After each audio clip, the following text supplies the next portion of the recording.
Alors je dirais que la différence, alors juste pour être très clair, moi je n'étais pas là pour la première cohorte, donc je ne connais pas ce qui s'est passé avant, évidemment que je me suis documentée, mais ce que je peux pressentir et ce que je sais en fait, que je peux vous affirmer, c'est que l'aspect justement de formation et d'atelier, c'est la raison pour laquelle Pali Pali a été appelé, va être beaucoup plus présent et beaucoup plus renforcé pour cette deuxième cohorte.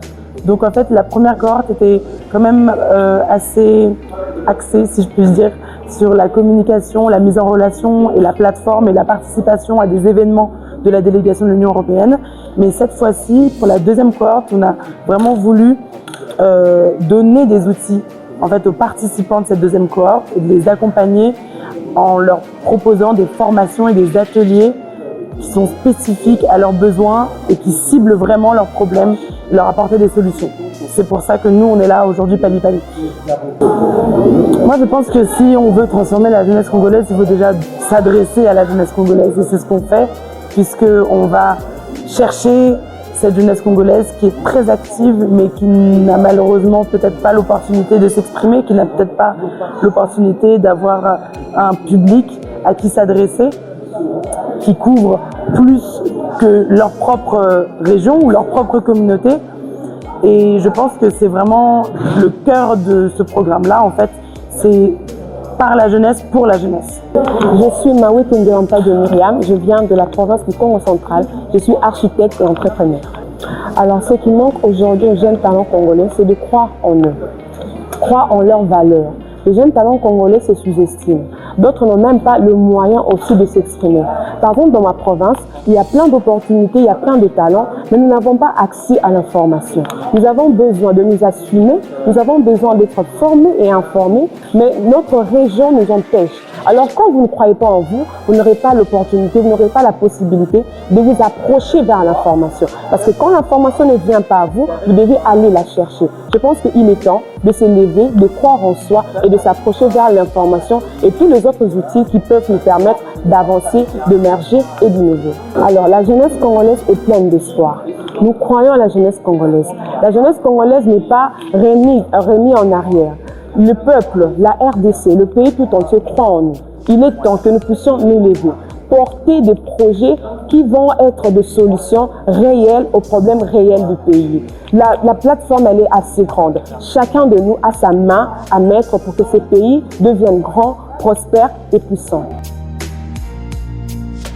Une avec les mains, très artistique, et l'autre avec le cœur et l'empathie. Je vous demande d'accueillir Madame Mary Ngassou, qui vient de Kinshasa.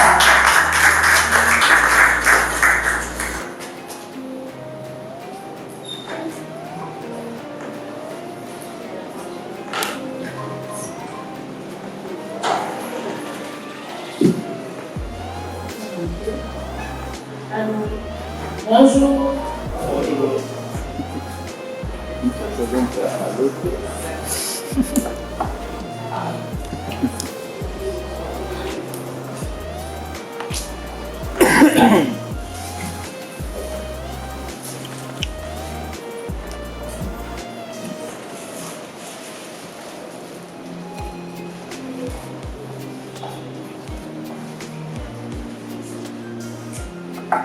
Bonjour à tous. Je suis Mary Ngassou de Kinshasa. J'ai 28 ans, maquilleuse professionnelle et je travaille dans la lutte et la sensibilisation contre la drépanocytose en RDC. Je vous invite à me découvrir par mes capacités et non à me limiter par mon handicap. Tout a commencé lors de la mort de ma mère, qui m'a affectée d'une manière très négative. J'ai eu plusieurs complications de la santé, ce qui ne m'a pas permis à continuer mes études universitaires. Alors que j'étais à la maison, malade, ne sachant pas quoi faire, je ne pouvais pas me déplacer, j'étais vraiment abattue. Je me suis posé la question, que ferais-je de ma vie? Et là m'est venue la passion du maquillage. Ma sœur qui vendait des produits de maquillage, j'ai commencé à me maquiller à la maison seule, ce qui me permettait de me sentir utile. Une fois que je me suis sentie un peu mieux, je suis allée me perfectionner dans une institution de beauté où je suis devenue maquilleuse professionnelle et esthéticienne.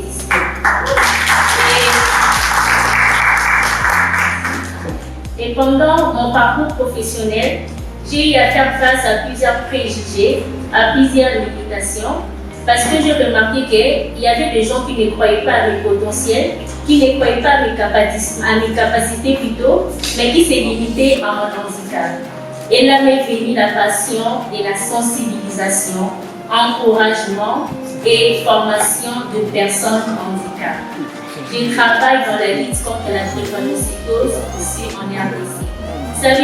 Savez-vous qu'en RDC, chaque année, 50 000 enfants naissent avec la drépanocytose.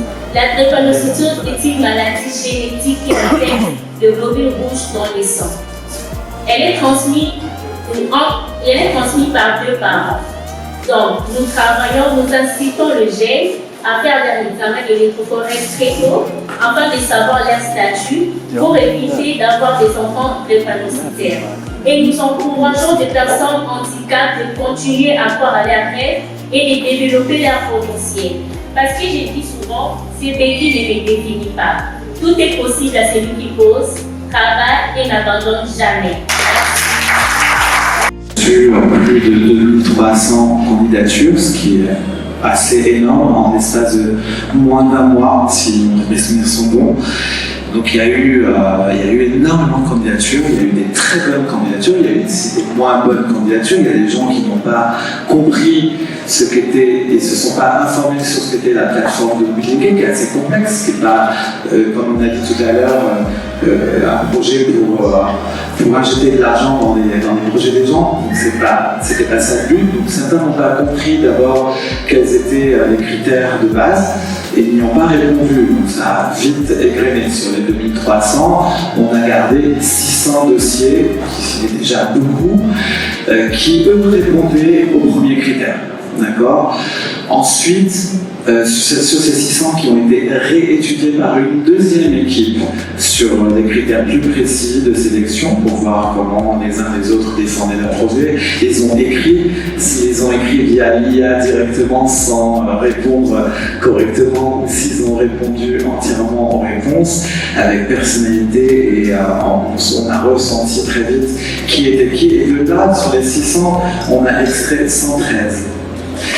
Ces 113 sont repassés dans un troisième filtre pour extraire encore 61 dossiers. Et c'est ceux-là qu'on a interviewés un par un pour arriver à devoir choisir, et avec beaucoup de difficultés, les 21 qui sont là. Donc ça a été plusieurs comités justement pour avoir une plus grande objectivité, des gens qui sont à la fois au Congo, des opérateurs qui connaissent et qui savaient répondre et savoir répondre aux critères justement, et aussi des gens de l'extérieur pour avoir une vision encore plus objective. Donc voilà, ça a été un gros travail, ça a pris du temps et on a pris beaucoup de passion parce que c'était très intéressant. Ça nous a permis aussi de voir, et de là on va sortir des statistiques sur les points forts qui sortent de ces 2300 dossiers, parce que beaucoup de jeunes ont parlé de problématiques et de thématiques hyper importantes en masse, notamment l'environnement et la sécurité alimentaire au Congo. Et je pense que c'est des points sur lesquels on va essayer de beaucoup marteler lors de notre communication, parce que c'est aussi ça, faire sortir ce que les jeunes, tous ces jeunes ont voulu exprimer à travers leur dépôt de candidature. Déjà rien que ça. Maintenant, ceux qui sont sélectionnés, et vous les avez vus, ont tous des projets, sont porteurs de projets, sont des gens des jeunes qui sont actifs et qui vont donner leur voix. Et donc c'est ça l'intérêt, pour que vous puissiez savoir ce qui se passe dans les régions de la RDC, un grand pays qui est divers, qui a besoin aussi qu'on entende la parole des jeunes congolais. Voilà, c'était ça un peu mon intention. Mayenne de dire quelque chose. Je voulais juste ajouter quelque chose qui fait aussi que nous sommes là aujourd'hui. C'est évidemment votre projet, mais c'est aussi votre personnalité qui nous a beaucoup touchés.